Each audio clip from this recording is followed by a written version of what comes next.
persetan dengan alur ceritanya. Setelah mengetahui dirinya berubah wujud, Pak Samsul pun bergegas pulang ke rumah.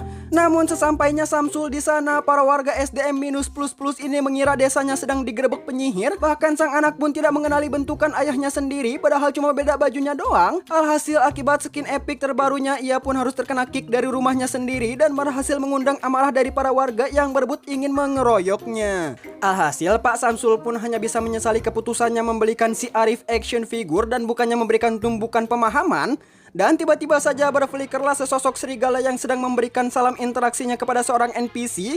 Namun akibat kakinya terkena dark system, ia pun hanya bisa rebahan di tanah sembari berharap entitas aneh berjerawat batu di hidung yang ada di sampingnya tidak hanya menonton dan menunggunya mati tewas mengenaskan.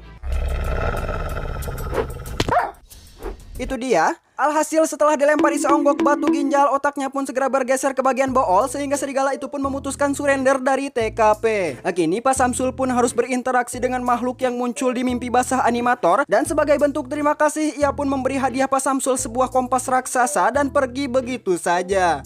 Lah? Yang mana tanpa menaruh rasa curiga, Pak Samsul pun mengikuti arah kompas tersebut hingga akhirnya ia pun sampai di suatu tempat yang biasa digunakan demit untuk staycation. Dan tak jauh dari sana terdapat sebuah rumah tua terbengkalai dengan aura mistis yang membuat setiap manusia yang melihatnya tidak ingin memasukinya. Namun berhubung sekotak makhluk ini sudah tidak punya rumah lagi, ia pun terpaksa menempati rumah angker tersebut. Buset, lampu rokok surya anjing. Sementara itu di sisi lain, Arif masih menunggu kepulangan ayahnya yang baru saja dia usir. Dan ia pun mulai berprasangka entah-entah jangan-jangan ayahnya kena sikat player psikopat dengan eksperimen gobloknya. Sementara itu di waktu yang sama, Pak Samsul sedang meratapi penyesalannya berteduh di pohon rindang sehingga harus terkena sengat lebah kubus biadab dan di lock ulti Odora yang membuat wujudnya menjadi seperti ini. Keesokan harinya Pak Samsul pun terbangun dari mimpi indahnya. Seangker itukah rumahnya anjing sampai gak mau tidur di dalam? Setelah merasa anaknya sudah dianugerahi gelar durhaka karena mengusir ayahnya sendiri, Pak Samsul pun berniat untuk tinggal di sana sementara waktu dan membersihkan sperma jin yang berserakan.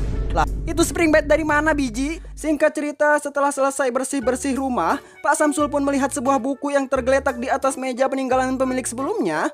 Dan ia pun membuka sebuah halaman yang menyimpan informasi tentang bagaimana cara mengkompres makhluk buruk rupa menjadi villager normal yang tentunya syaratnya ialah harus memakan apel emas Raja Namrud yang warna emasnya murni hasil dari sang raja. Buset, kok jadi bahas ginian? Dan Pak Samsul pun mulai merakit ramuan ajaib untuk perbekalannya mencari apel emas Raja Namrud demi bisa mendapatkan apel sakti dan kembali menjadi manusia seutuhnya. Sementara Pak Samsul sedang asik mengoplos semangka dengan air sungai ditambah belek Spiderman. Di sisi lain, kameramen menyorot kehidupan Arif yang sepertinya sebentar lagi akan punah dari peradaban sebab dirinya belum mewarisi skill mancing mania dari ayahnya yang biasanya memancing setengah populasi ikan di sungai. Namun sekarang ia hanya bisa mendapat sisa ikan dari sungai Chernobyl sehingga membuat Arif mulai terkena dampak psikologis akibat ditinggal ayahnya. Sehingga ia pun mulai menyebar selebaran poster bapak hilang dan akan diberi imbalan bagi siapapun yang menemukannya. Di sisi lain, Pak Samsul pun memulai perjalanannya mencari apel sakti Raja Namrud yang konon katanya apel tersebut tersimpan rapi di dalam Desert Temple. Dan setelah berjalan beberapa purnama, Pak Samsul akhirnya sampai di TKP.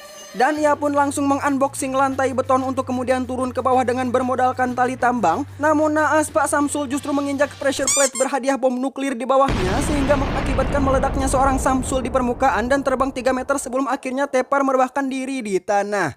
Beruntung tiba-tiba saja animator menurunkan pria berkepala labu dari langit yang memberinya apel sakti dan ramuan kehidupan yang mampu merefill kembali jasad Pak Samsul dengan ruh sehingga si Arif tidak perlu khawatir ditransferkan ke panti asuhan terdekat. Coba aja dari awal si Arif gak minta boneka manusia kotak, pasti sekarang bapaknya hidup tenang anjing. Arif yang sudah tidak kuat ingin bertemu ayahnya dan meminta maaf, maksudnya meminta action figure. Ia pun memutuskan untuk memparani ayahnya ke desa sebelah dengan menebeng seorang penunggang bagong bertenaga wortel dengan kecepatan 5 km per hari. Dan singkat cerita, si Arif pun diturunkan di tengah jalan. Begitu tahu si Arif hanya akan membayar dengan ucapan terima kasih. Alhasil ia pun terpaksa bermalam di bawah sebuah pohon. Hitung-hitung meningkatkan peluang hidup sebesar 0,1%. Dan tak butuh waktu lama, peluang hidupnya pun berkurang menjadi 0% karena tiba-tiba saja dirinya dikepung oleh segerombolan ijo-ijo yang udah tersakne-sakne dengan daging Arif. Mampus lu Rip. Di sisi lain, Pak Samsul yang baru saja pulang ke rumahnya untuk bersiap mengkonsumsi apel Raja Namrud demi berubah menjadi villager. Tiba-tiba saja air cucian beras di rumahnya memunculkan gambar CCTV yang menampilkan seorang Arif sedang dikeroyok zombie ramai-ramai. Sehingga Pak Samsul pun segera OTW menuju TKP untuk menontonnya secara live streaming.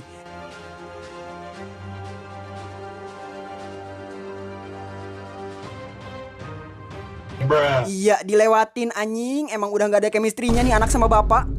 Singkat cerita, setelah berhasil mengusir segerombolan ijo-ijo dari dunia, Pak Samsul pun segera mentransferkan si Arif ke rumahnya untuk diobati agar wujudnya dapat kembali berubah menjadi manusia. Namun setelah membaca buku IPS alias ilmu pengetahuan sihir, rupanya si Arif hanya bisa berubah bentuk dan wujud tapi tidak dengan akhlak jika cangkemnya dicekoki apel Raja Namrud. Dengan berat hati, Pak Samsul akhirnya merelakan buah emasnya demi buah hatinya yang dark system bisanya cuma nyusahin bapaknya. Dan seketika saja sel-sel kulit hijau itu pun musnah tergantikan oleh sel kulit sunat sehingga wujudnya dapat kembali normal seperti anak-anak lainnya. Keesokan paginya Pak Samsul pun mengantar anaknya pulang ke rumah karena entah musibah apalagi yang akan menimpanya jika ia memelihara Arif. Dan tak lupa sebelum menghilang dari peradaban, Pak Samsul meninggalkan kue ulang tahun dan action figure yang diidam-idamkan si Arif dari kemarin. Namun di detik-detik terakhir ayahnya meninggalkan Arif dan mencari istri baru di kampung sebelah, tiba-tiba saja insting Arif akhirnya bekerja setelah mati suri setengah film bahwa selama ini makhluk asing yang ia kira hendak menginvasi bumi itu merupakan ayahnya. Dan cerita pun diakhiri dengan Arif yang akhirnya dapat mengenali sosok Pak Samsul sehingga ia tidak perlu lagi menyusuri alam semesta untuk mencari ayahnya. Alhamdulillah. Mungkin gue gak bakal kasih pesan moral untuk video kali ini karena isinya mirip-mirip video sebelumnya. Jadi gue bakal ngasih hujangan singkat aja buat kalian. Seorang pepatah dari Cibiru pernah berkata, tidak ada mimpi yang terlalu besar dan tidak ada pemimpi yang terlalu kecil. Karena sesungguhnya mimpi itu masih bisa kita kejar selagi masih ada usaha yang kita cicil. Kesuksesan tidak melulu soal waktu yang tepat, modal yang kuat, atau bahkan orang tua pejabat. Hanya butuh segenap kemauan dan tekad yang bulat agar sebuah mimpi bisa diwujudkan dalam aksi nyata, bukan hanya dalam sebuah kalimat.